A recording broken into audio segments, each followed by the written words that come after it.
Hey guys, my name is Jason with Mount Baker Mining and Metals, and today we have another printed circuit board sample we're going to run for you. A couple of them actually. This is a bunch of cell phone boards, and we're going to run these through our PCB system and try and recover the precious metals off them. And these are going to go right into our small 16 by 12 hammer mill.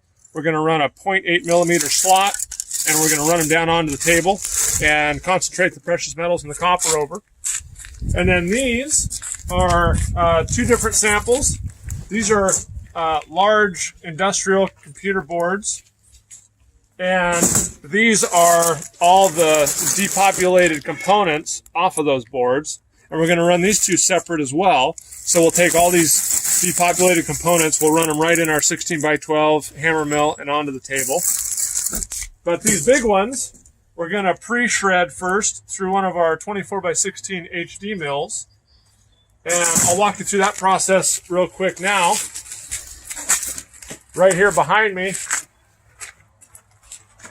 So behind me here is our 24 by 16 HD hammer mill. I'm going to feed the whole boards into the throat of the hammer mill here.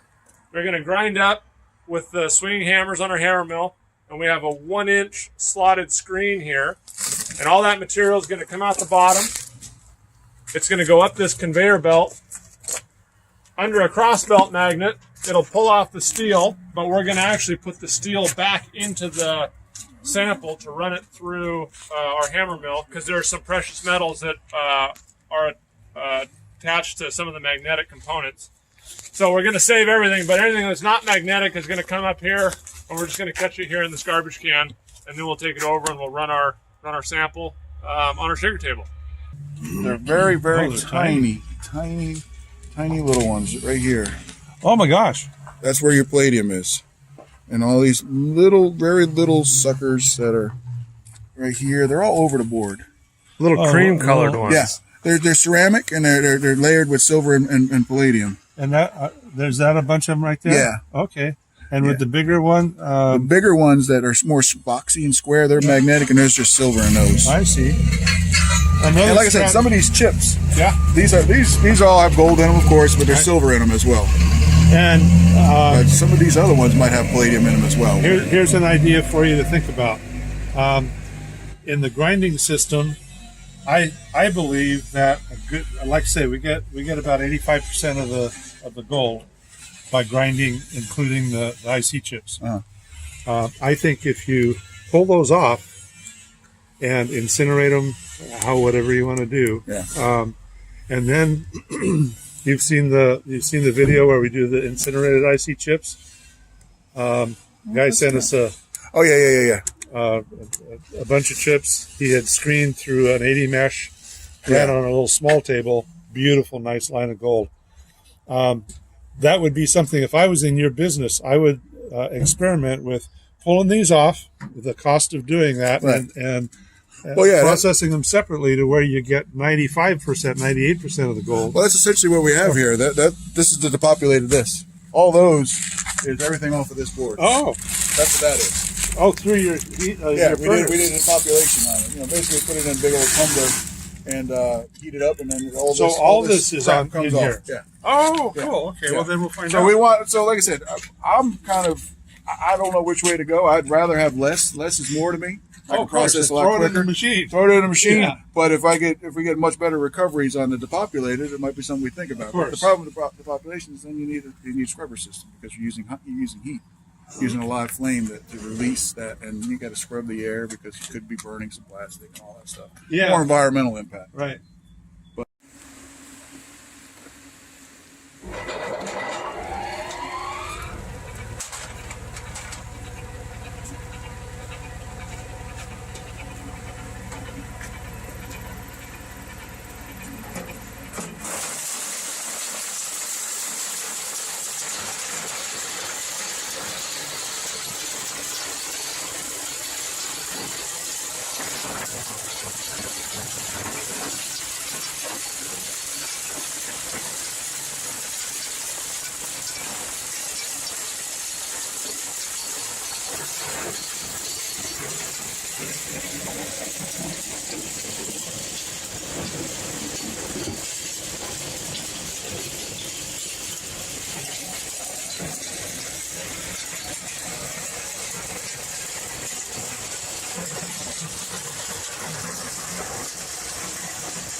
And here's all our stuff.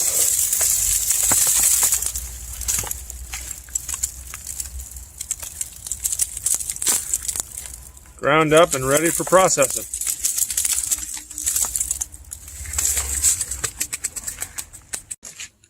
And here's what came out from under the mag belt. These are all the magnetic pieces. And it's a lot of these little ceramic blocks, but a lot of these have silver on these connectors and some silver inside. So we're gonna take all this and put it back in to run it through our wet process. Not a lot came out, but enough that you want to save these and recover the precious metals left on them. All right, so now we're going to run our stuff through our PCB system. And this is a 16-inch by 12-inch hammer mill. It's got 2 rows of hammers in it, so it's got 10 hammers and a 0.8 millimeter slotted screen. We're going to crush the stuff through with water, run it onto the table as a slurry into this aluminum distributor trough. Water's going to come out of the 2 white PVC water bars, and the shaker table is going to work the heavy, dense metal across over into the number 1 and number 2, which I'll show you in a second. The light plastic and the fiberglass is going to come down into the number 4 tailings. Some of the copper and the plastic that's still attached is going to come up here at the base of this ramp and run down here into the number 3. And we can use this splitter here to split where the separation is. All the liberated metals is going to come up the grooves, up the ramp, onto the cleaning plane. And the dense precious metals is going to come down here into the number 1, probably mixed with a little bit of copper depending on how we set the table. A lot of the copper is going to come down in a big band here into the number 1, or the number 2, and some might go into number 3. But that's how the basic principle works. All the dense material comes over here into the number 1 and number 2, and all the plastic and the light stuff goes off into number 4.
All right, so here's our number 1 and our number 2 from the cell phone boards.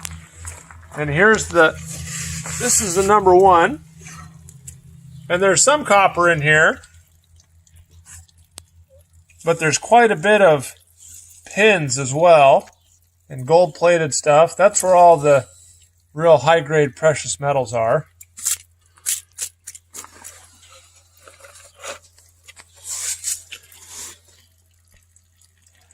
And then over here is the number 2. And again, there's some pins in here, but it's a lot more copper.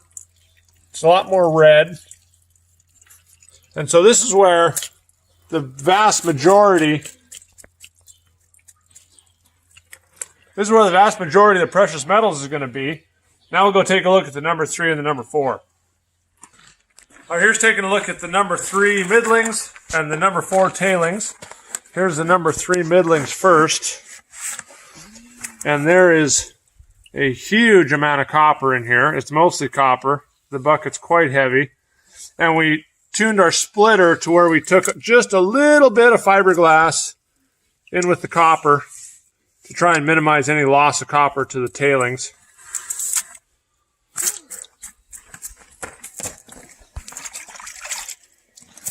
And then here's our number 4 tailings bucket, and this is just the stuff that settled out. There's probably quite a bit more in here that ended up flowing out of this bucket. But it's almost all fiberglass. There's a few little copper flakes in there. But as far as, the amount of copper, there's hardly any. There's not a percent. There's probably less than 0.5% in there. It's almost all fiberglass and plastic.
All right, here's our results from the whole populated board, and they look very similar to the cell phone results.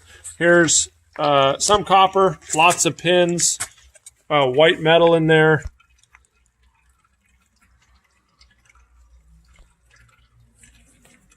And that's where a lot of your precious metals are going to be.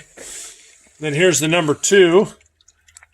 Quite a bit more red metal. There's still a few pins and stuff in there, but a lot more copper. Here's the number 3 middlings. A lot of copper and a little bit of the resin.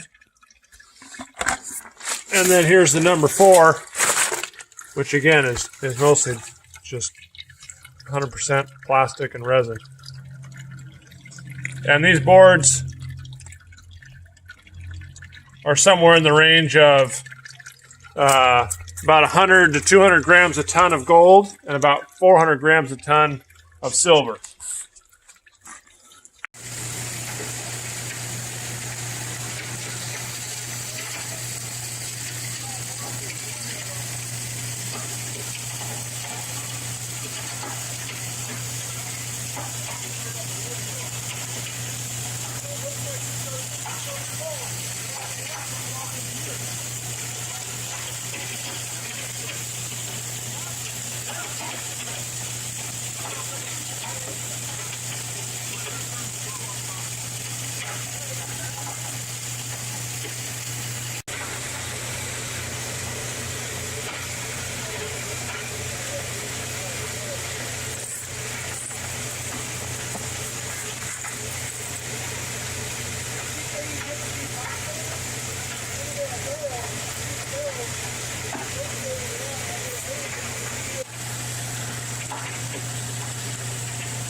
All right, so here's the results from our depopulated boards, and this is just the components. And you can see here, here's the number 1. And it's just full of pins and white metal. There's very, very little copper in there. There was actually hardly any copper on the table when we were running because we didn't have any of the boards. And then here is the number 2. There's definitely some copper in there, but a lot of pins, a lot of the plated stuff. So those are the 1 and 2, and that's where most of the metal is. Now here's the number 3.